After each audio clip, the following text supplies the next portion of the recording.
Assalamualaikum students. I hope you are fine. Your name is Formulas in Excel 2013. Today's topic is advantages of self reference. Excel में different self reference होते हैं, उनके हमने आज फायदे पढ़ने हैं या फिर उनका use. Here is a question, write in your notebook and learn. Question is, assess the advantages of relative, fixed and absolute self reference in the Excel 2013. कि आपके पास Excel 2013 में सेल्फ रेफरेंस होते हैं. तीन यहाँ सेल्फ रेफरेंस बताए गए हैं, relative, mixed and absolute cell reference. तो आपने इनके फ़ायदे बताने हैं या इनका यूज़ बताना है कि ये कैसे हम इनको यूज़ कर सकते हैं. So the first one is relative. It makes the calculation easier because it replaces the reference. ये कैलकुलेशन को आसान कर देता है क्योंकि ये रेफरेंस को रिप्लेस कर देता है. जैसा कि आपने सेल्फ रेफरेंस यूज़ किया है रिलेटिव, तो क्या होगा कि अगर आपने फार्मूला लिखा है like equal to B3 plus B4, okay. अब क्या होगा कि नेक्स्ट हम जब इसको रिलेटिव सेल रेफरेंस देंगे तो वो क्या होगा, रिप्लेस कर देगा सेल रेफरेंस को. लाइक आपका सेल जो सा है B3 था, नेक्स्ट B4 या फिर B5, ऐसे आपका क्या हो जाएगा, सेल रेफरेंस चेंज हो जाएगा. ठीक है, रिलेटिव की मदद से. नेक्स्ट हम पहले पढ़ते हैं absolute. It allows the user to fix a column and a row. ये यूजर को अलाउ करता है कि वो एक कॉलम या फिर रो को फिक्स कर दे. यानी कि जैसे आपने कोई फार्मूला अप्लाई करना है तो उसमें आपने करना है कि ये जो रो है ये ही जिनसे मल्टीप्लाई होनी चाहिए, बाकी रोज या फिर कॉलम जिनसे नहीं होने चाहिए. तो फिर हम क्या करेंगे, एब्सोल्यूट सेल रेफरेंस यूज करेंगे. इसको यूज करते हुए हम उस रो को या फिर उस कॉलम को फिक्स कर देंगे. ठीक है. नेक्स्ट है mixed. It allows the users to define the absolute cell reference for both a column and a row. Mix में ये होता है कि एब्सोल्यूट सेल रेफरेंस में हम करते हैं सिर्फ एक रो या फिर कॉलम को. मिक्स में क्या होता है, आप रो को भी कर सकते हैं और कॉलम को, दोनों को इकट्ठे कर सकते हैं. ठीक है, फिक्स कर सकते हैं उनको. सो आप क्या करना है, आपने रिलेटिव में, रिलेटिव ये करता है कि आपकी कैलकुलेशन को इजी करता है क्योंकि इसमें सेल रेफरेंस जो होते हैं वो रिप्लेस हो जाते हैं अकॉर्डिंग टू द फार्मूला या according to the cells. Okay. Absolute क्या होता है, एब्सोल्यूट आपका सेल रेफरेंस ऐसा है जिसमें आप कोई भी अपना कॉलम या फिर रो को फिक्स कर सकते हैं कि ये कॉलम हमें चाहिए, यही दूसरे कॉलम के साथ मल्टीप्लाई होगा या फिर जो भी आपने फार्मूला अप्लाई करना है. ठीक है.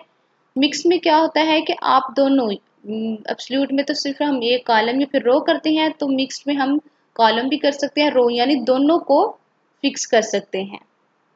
अब हम प्रैक्टिकली देखते हैं कि कैसे हम relative, fixed, absolute formula sorry self reference जिनसे वो यूज करते हुए अपनी वर्कशीट जिनसे वो कंप्लीट कर सकते हैं.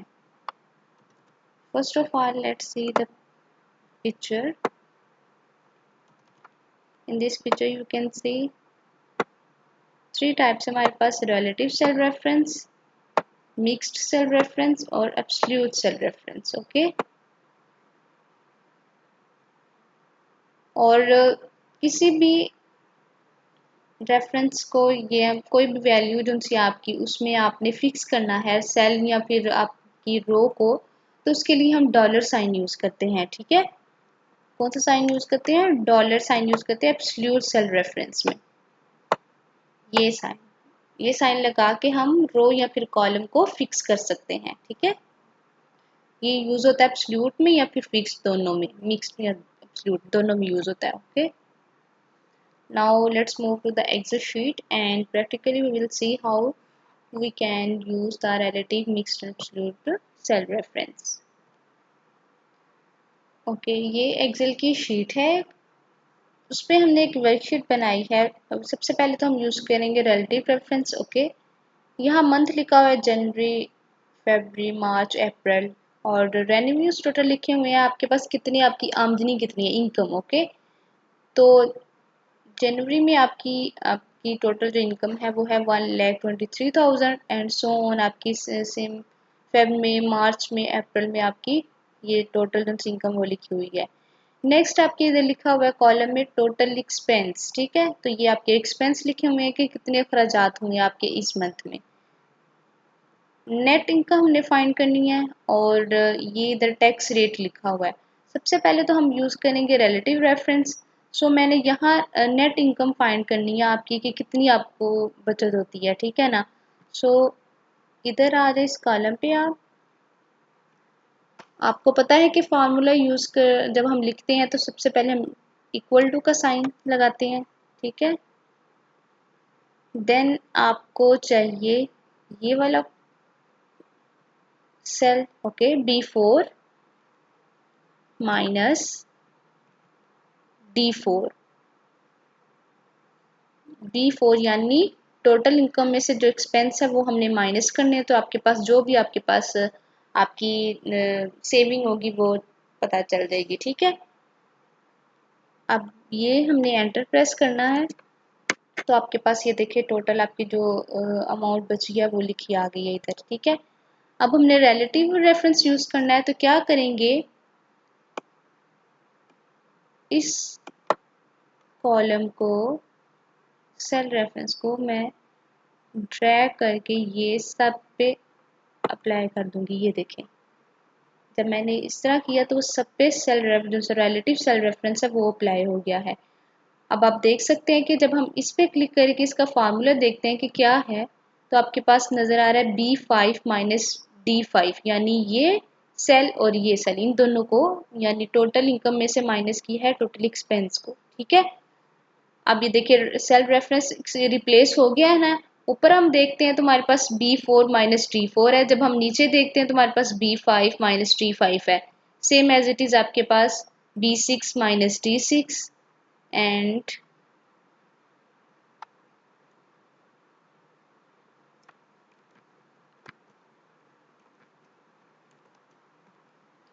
और इधर आ जाए तो आपके पास B7 माइनस D7, ठीक है। सो रिलेटिव रेफरेंस यूज किया हमने तो हमारे पास जो उनसे आपके सेल रेफरेंस है वो रिप्लेस हो गए हैं। बस फर्स्ट जो आपके पास इधर था मैंने इधर फार्मूला लगाया is equal to B4 minus D4 और इसको ड्रैग करके मैंने जितने भी आपके ये कॉलम्स है उस पर मैंने ये अप्लाई कर दिए इस वाले कॉलम पे, ठीक है। तो वो क्या होगा कि सारा जो रिलेटिव सेल रेफरेंस है वो अप्लाई हो गया है और उसने आपके सेल रेफरेंस जिनसे वो रिप्लेस करके आपको आपका रिजल्ट दे दिया है। सो ये था cell reference, sorry relative cell reference. Now we will use absolute cell reference, okay. अब हम करते हैं एब्सोल्यूट सेल रेफरेंस। एज 4 पे आ जाए, इधर मैंने फार्मूला अप्लाई किया है equal to B4 minus D4 और मल्टीप्लाई इसको करना है हमने 8 3 के साथ, ठीक है। ये मैंने फार्मूला लिखा, प्लस मैंने एंटर किया, ये आपके पास आपका रिजल्ट आ गया है। अब जब मैं इसको ड्रैग करके नीचे लेके जाऊंगी तो ये देखिए आपके पास जो रिजल्ट आया वो रॉन्ग है, वो करेक्ट नहीं है।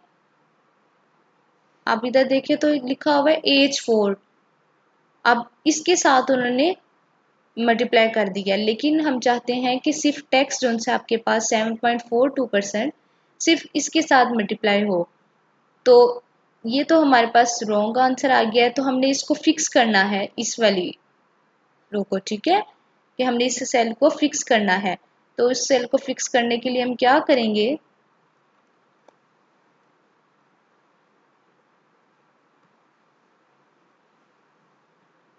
इसको H3 जो सा आपका ये सेल है इसको हमने फिक्स करना है, तो हम इधर डॉलर का साइन जो सा वो लगाएंगे, ओके, डॉलर का साइन सा वो लगा देंगे। मैंने आपको पहले बताया कि एब्सोल्यूट सेल रेफरेंस में हमने कॉलम या रो को फिक्स करना हो या सेल को, तो उसके लिए हम डॉलर का साइन यूज करते हैं। अब मैंने इधर डॉलर साइन का जो सा डॉलर साइन वो यूज कर लिया। अब मैं प्रेस करती हूँ एंटर, ये आपके पास रिजल्ट आ गया। अब आप इसको करेंगे जब ड्रैग नीचे तो ये देखें आपके पास बिल्कुल करेक्ट रिजल्ट आए। अब आप इसका फार्मूला देखना चाहें तो देख सकते हैं कि ये इस सेम एज इट इज वही आपके पास सेल लाया है, ठीक है। नेक्स्ट देखें, इसमें भी यही सेल और इसमें भी सेम एज इट इज यही वाला सेल, ठीक है। सो आप रो कॉलम या सेल को फिक्स कर सकते हैं। सो एब्सोल्यूट सेल रेफरेंस कैसे यूज कर सकते हैं हम, उसमें डॉलर साइन यूज करते हुए हम किसी भी सेल को, किसी भी रो को, किसी भी कॉलम को फिक्स करके अपना फार्मूला अप्लाई कर सकते हैं। अब आप इधर देखें B7 इसको शो कर रहा है, D7 रेड जो आपके पास हाईलाइट हुआ है, और आपके पास ये जो कलर है लाइट सा, ये 7.42 H3 आपको ये शो कर रहा है, ठीक है। सो इस तरह हम एब्सोल्यूट सेल रेफरेंस यूज कर सकते हैं। Now we will move to the mixed cell reference, okay. Next हमारे पास है मिक्स्ड सेल रेफरेंस। अब मिक्स्ड सेल रेफरेंस में क्या होगा कि हम कॉलम को भी फिक्स कर सकते हैं और सेल को या रो को आप दोनों को फिक्स कर सकते हैं। अब ये देखिए, अब हमारे पास डिफरेंट वैल्यूज है, इधर 10, 50, 67, 89 और इधर 45, 65, 89, 57, 56। अब हम चाहते हैं कि 10 जो है 45 के साथ मल्टीप्लाई होकर इसका रिजल्ट इधर आए, देन 50 45 के साथ 67, ठीक है। अब इस सारी जो ये आपका कॉलम है, ये वाला जो, इसने मल्टीप्लाई होना है इस रो के साथ, ठीक है। तो अब हम इसको कैसे फिक्स कर सकते हैं, इधर मैंने फॉर्मूला लिखा is equal to B11 multiply D10, ठीक है। अब जब मैंने ये फार्मूला लिखा, मैं प्रेस करती हूँ एंटर। अब मैं जब इसको ड्रैग करके नीचे लिखूंगी तो आपके पास रिजल्ट जो सा वो करेक्ट नहीं आएगा। अब ये देखिए, अब उन्होंने क्या किया है कि चले आपका ये तो मूव कर गया नीचे सेल रेफरेंस जो सा आपका, लेकिन उन्होंने क्या किया 89 को इसके साथ मल्टीप्लाई कर दिया B13 के साथ, लेकिन हम चाहते हैं कि 45 के साथ मल्टीप्लाई हो, ठीक है ना। सो हमने इनको फिक्स करना है। सो हम इधर चेंज करेंगे अपना फार्मूला। फिक्स करने के लिए हम ये हमें चाहिए, ये कंप्लीट जो से आपके पास है कॉलम, ये चाहिए हमें, तो हम इसको डॉलर साइन लगाएंगे इधर फिक्स करने के लिए, और रो भी हमें यही चाहिए और सेल भी हमें यही चाहिए, तो हम दोनों पे डॉलर साइन अप्लाई कर देंगे। ओके, ये देखिए जब आपने इन सबको फिक्स कर दिया, अब एंटर करें प्रेस। हाँ, मैं जब इसको ड्रैग करके लिखूंगी तो आपके पास करेक्ट रिजल्ट आएगा। अब आप इसका फार्मूला देख सकते हैं, 89 को 45 दोनों के साथ मल्टीप्लाई किया हुआ, यानी B14 मल्टीप्लाई बाय 45, दोनों हमने रो और कॉलम जो सेल थे वो फिक्स किया हुआ था, ठीक है। सो इस तरह आप मिक्स्ड सेल रेफरेंस वो यूज कर सकते हैं।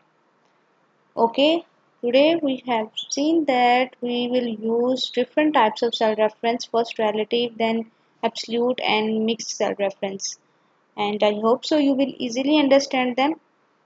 Okay, so these are the cell reference that we can use in an Excel sheet. Okay, you are the best, you can do it. Thank you.